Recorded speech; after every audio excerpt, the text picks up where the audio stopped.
She hid 55 Hell's Angels from Avalanche in her mountain cabin for 4 days. What 230 bikers did shock? The Avalanche didn't ask who deserved to live. 55 bikers were buried alive on a mountain that had already taken everything from her. She had a rifle, a locked door, and every reason to walk away. Instead, she opened it. The mountain had stripped Clara Whitmore down to the essentials: breath, firewood, and memory. Nothing else survived up here for long. Her cabin sat at 11,000 feet, half swallowed by pine and snow, like something the earth was slowly reclaiming. The roof sagged in places she no longer repaired. The wind slipped through the walls and whispered at night like it knew her name.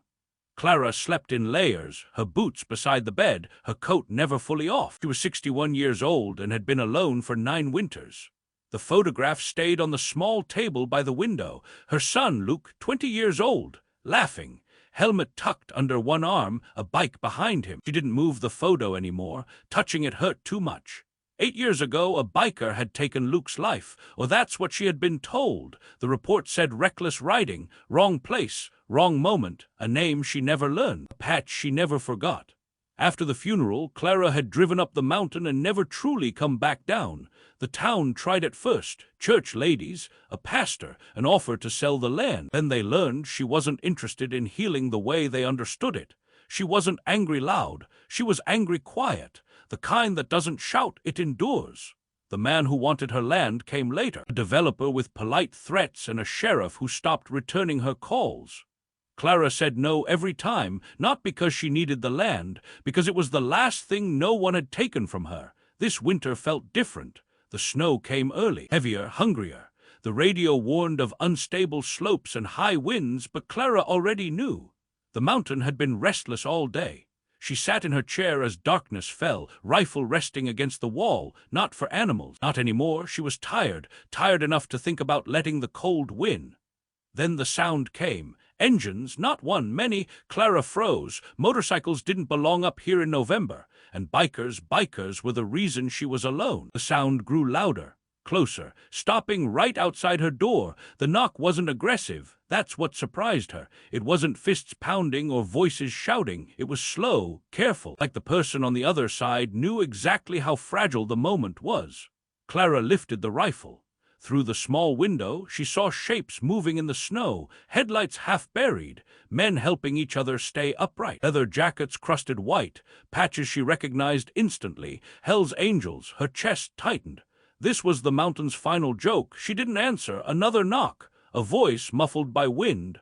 "Ma'am, please." Please? She hadn't heard that word directed at her in years. The radio crackled behind her, static and warnings about avalanche risk. Clara glanced at the slope above the road.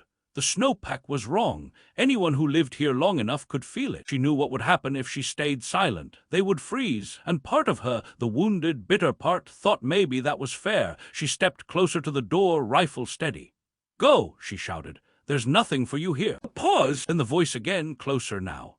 "Road-s gone. Bikes are buried. We've got injured. We don't need much, just 4 walls and a fire." 4 walls? Her walls barely held. A gust of wind howled, shaking the cabin hard enough to rattle the windows. Somewhere above them, snow shifted with a deep, warning groan.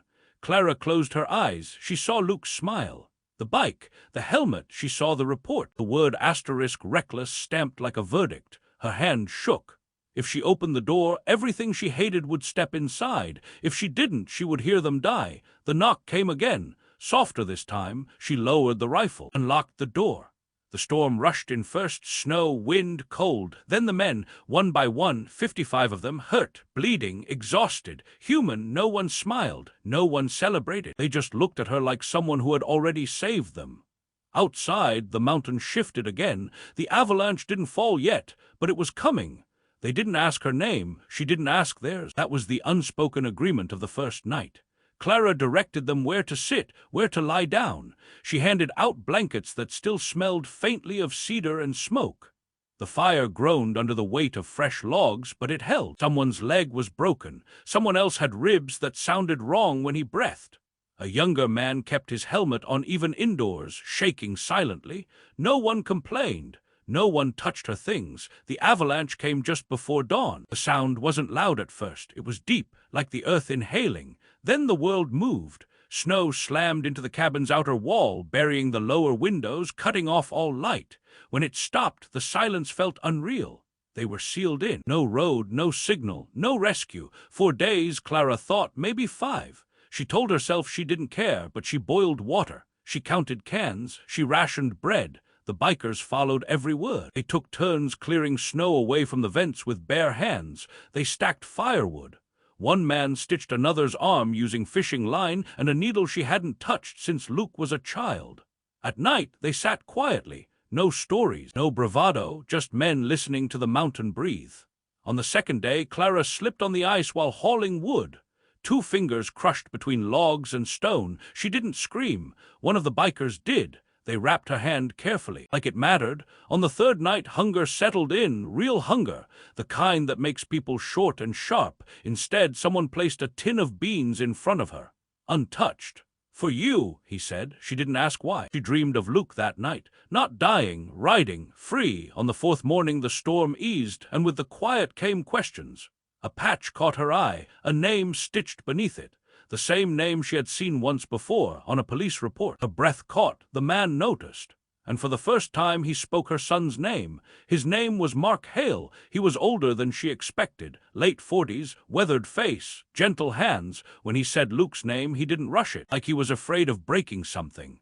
Clara demanded answers. Mark reached slowly into his jacket and pulled out a worn wallet. From it, a photograph slid onto the table. Luke, the same smile, different angle. Clara's knees buckled. "I've carried it every day," Mark said quietly. 8 years. The room didn't move. 55 men watched in silence. Mark told her the truth. Luke hadn't been reckless. There was a truck. Brakes gone. A biker stalled in the lane. Mark was that biker. Luke saw it coming, accelerated, hit Mark's bike hard enough to shove him clear. Luke died instantly. Mark lived. The sheriff took the report, changed details, took money. The developer needed the road closed, needed accidents blamed, needed land cheap. Mark tried to speak. No one listened, so he carried the photo. He found the angels later, men who knew how to protect their own when the world wouldn't. Clara sobbed like the mountain was finally letting her grieve. Her son hadn't died stupid. He died brave. When rescue finally came, led by state officials, not the local sheriff, everything unraveled. Phones, recordings, evidence. The developer was arrested. The sheriff confessed. But that came later. What mattered now was this. Luke had saved a life, and that life had spent 8 years honoring him. Clara stepped outside when the sun finally broke through the clouds. 55 bikers stood in the snow. They removed their helmets, heads bowed, not for her, for Luke. Spring came slowly to the mountain. When the road reopened, they came back, not 55, 230. They rebuilt the cabin, fixed the roof, reinforced the walls, installed solar panels, repaired the road the county had ignored for years. They didn't ask permission. They didn't ask forgiveness. They just showed up. A small plaque was placed near the door. "Luke Whitmore! He chose others!" Clara, the mountain didn't forgive quickly. Even after the snow melted, it tested everything that dared stay. Morning frost split wood. Afternoon winds bent new beams until they creaked like old bones. Clara learned the sounds again, the difference between a warning and a threat. The bikers stayed longer than planned, not because they were stranded anymore, because leaving felt wrong. They slept in tents and trailers below the tree line while repairs continued. Some cooked, some hauled stone, some just sat with Clara in silence when the nights felt heavy. Mark visited every evening. They talked about Luke, about the way he laughed before danger, about how he believed people were better than their worst moments, about how he would have loved this, men from every broken corner of life building something with their hands. One afternoon, Clara walked down the slope where the avalanche had hit. The road was scarred, but beneath the damage, wildflowers had already started to push through. Purple and white, fragile, persistent. Mark stood beside her. "This place tried to kill us," he said. "It tried to kill me too," Clara answered. "I stayed anyway." Mark nodded. "So did we." She realized then that grief had kept her alive, but connection was what would keep her living. At night, the men shared stories around a fire. Not about crime, not about fear, about children they didn't see enough, about brothers lost, about moments that changed everything in less than a heartbeat. Clara listened. She didn't judge, and for the first time in years, she slept without dreaming of the accident. The mountain, it seemed, was finally letting something grow. Justice didn't come with sirens or headlines at first. It came quietly. A state investigator arrived in an unmarked truck, then another. They spoke to Clara for hours, recording everything, phone calls she remembered, threats she'd ignored, the names she'd learned too late. Mark handed over recordings, dates, proof. The truth had been buried like the road, but it wasn't gone. When the sheriff was arrested, Clara felt nothing. No relief, no triumph, just emptiness where rage used to live. The developer's trial came later. Bigger, louder. Reporters came up the mountain for once. They took pictures of the cabin, the plaque, the road rebuilt by men the town had once feared. Someone asked Clara if she felt vindicated. She said, "I feel tired." And then she added, "but lighter." The bikers didn't attend the trial together. No show, no statement. They trusted the truth to speak for itself. When the verdict came, guilty, Mark drove up alone. He brought coffee, sat at her table, said nothing. Clara realized justice wasn't about punishment. It was about the lie no longer owning her life. That night she packed away the rifle. Summer reached the cabin gently. The air smelled like pine again. The roof no longer leaked. Solar lights glowed warm at night, chasing away the shadows that used to stretch too far. Clara planted a small garden near the porch. Tomatoes, beans, one row she left empty. For Luke, she told no one. Visitors came now. Not tourists, people who had heard the story. A teacher, a nurse, a man who'd lost his brother on a road that never got fixed. Clara made coffee, listened. She learned that pain spoke the same language everywhere. Mark came less often, but when he did, it felt settled, like family that didn't need explanations. One afternoon, he handed her a small box. Inside was Luke's helmet, repaired, cleaned, still scuffed. "I think it belongs here," Mark said. Clara placed it beside the photograph. The cabin didn't feel haunted anymore. It felt held. On a clear September morning, a motorcycle climbed the mountain road. Just one. Clara watched from the porch. Mark stopped at the gate and waited. She didn't smile, didn't wave, but she walked down. The bike was old, gentle, quiet. Mark held out the helmet. "You don't have to," he said. Clara took it anyway. Her hands trembled as she climbed on. The engine purred. The mountain opened before her. She rode slow, wind on her face, tears she didn't fight. When she returned, she laughed for the first time in 8 years. The mountain didn't scream, it listened. A sign went up before winter. Not big, hand-carved, Whitmore Rest. Open in storms. The cabin became a refuge for stranded hikers, lost drivers, anyone who needed warmth more than judgment. Clara kept the fire ready. The mountain still tested her, but now it answered too. Winter came back the way it always did, without asking. The first snow fell in thick, quiet sheets, covering the road and softening the edges of everything Clara had rebuilt. The cabin lights glowed against the white like a heartbeat. From a distance it looked small. From the inside it felt unbreakable. Clara kept the sign clear. Open in STORMS. The first knock came late one night in December. A couple from Texas. Lost, cold, terrified they'd made a fatal mistake trusting a map that didn't know the mountain. Clara opened the door without hesitation. They stayed 2 nights. Left notes, promised to tell the story. More came after. Truckers, snowmobilers, a runaway teenager who didn't want questions, only warmth.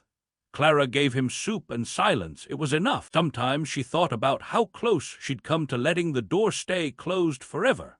She wondered how many lives were shaped by moments like that, small decisions that never made the news. On the longest night of the year, the wind screamed harder than it had in months. Clara sat by the fire, Luke's helmet beside her chair. She spoke to him out loud now. "I stayed," she said. "I stayed like you would have." The wind eased. The mountain, once cruel, now felt like a witness. They didn't come as a convoy this time. 1 or 2 at a time. No engines revving, no spectacle, just men who remembered. They brought supplies, repairs, stories from the road. Some stayed a night, some just sat on the porch and drank coffee. Mark came in February. He looked older, calmer. "I sold my bike," he said. Clara studied him. "You okay?" He nodded. "I finally am." They stood together watching snow drift through the trees.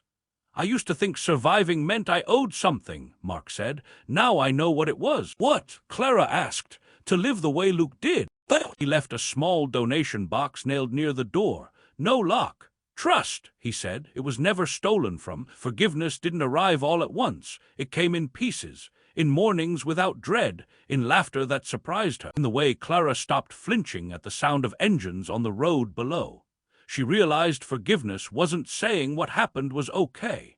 It was saying it no longer got to decide who she became. One evening, she took Luke's photograph down, not to hide it, to hang it beside the door, so everyone who entered would see him, not as a victim, as a reason. Years passed. The cabin aged, but it stayed strong. People told the story differently every time. Some said angels were saved by a woman who hated them. Some said the mountain itself changed its mind. Clara never corrected anyone. Truth didn't need defending anymore. She walked the trails Luke once loved, left markers for travelers, fixed what she could, and when her hands finally slowed, others stepped in. The promise held. On a quiet spring morning, Clara sat on the porch wrapped in a blanket. The snow had melted early that year. Birds returned. She looked at the door. The same door she almost never opened.